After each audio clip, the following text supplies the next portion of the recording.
Salut à tous, le journal du foot de ce mardi 5 février. Comme prévu, Neymar a encore fêté son anniversaire en grande pompe près des Champs-Élysées. Le joueur qui fête ses 27 ans ce mardi avait décidé d'avancer les festivités à lundi soir en raison du calendrier du PSG qui joue en Coupe de France mercredi. Au programme, soirée rouge en présence de la plupart de ses coéquipiers et de Thomas Tuchel, Dani Alves, Gianluigi Buffon, Marco Verratti, Edinson Cavani, Angel Di Maria et la recrue hivernale Leandro Paredes ont répondu présents. Neymar, qui portait des béquilles, est arrivé aux côtés de son fils. Moment fort de la soirée, son discours avec quelques larmes. Ce que je souhaitais le plus aujourd'hui comme cadeau, c'est un nouveau métatarse afin de pouvoir me battre sur le terrain et faire ce que j'aime le plus, jouer au football, a lâché la star du PSG. Jean-Michel Aulas était l'invité de l'émission Breaking Sport lundi soir.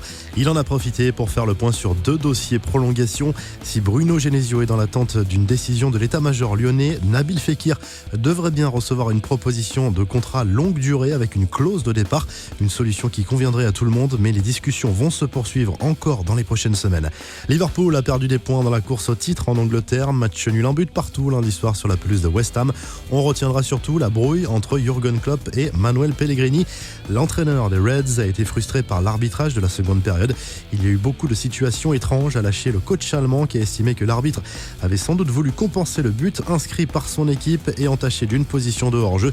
Pellegrini lui a répondu « Klopp a l'habitude de me battre avec des buts hors-jeu, donc il ne peut pas se plaindre », a répondu le coach de West Ham. Quelques infos en bref et en images. Lui aussi fête son anniversaire aujourd'hui. Et quel champion, la Juve met à l'honneur sa star Cristiano Ronaldo sur Twitter.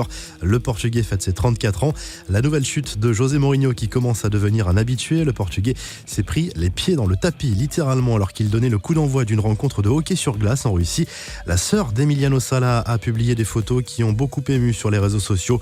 On y voit le chien de l'ancien Nantais attendre son maître, ainsi que d'anciennes photos montrant leur complicité. Le spectaculaire accident, heureusement sans gravité, de Douglas Costa. Le joueur de la Juve devra tout de même observer une pause de quelques jours. Le retour de la Coupe de France, 4 affiches des 8e de finale se jouent ce mardi, dont Nantes, Toulouse et Bastia-Caen. Et le gros succès de la billetterie pour la finale de la Coupe de la Ligue.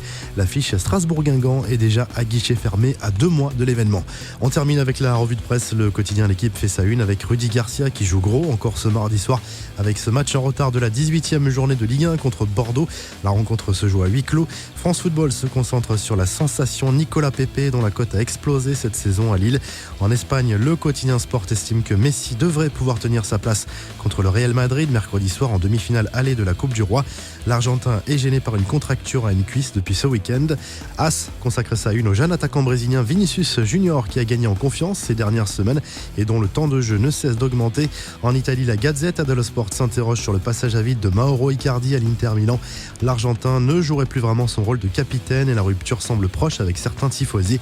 Le Corriere dello Sport se penche de son côté sur la baisse de régime de la Juve à 2 semaines du 8e de finale allée de Ligue des Champions contre l'Atlético Madrid. Vous retrouvez toute l'actu foot sur topmercato.com et à demain pour un nouveau journal du foot.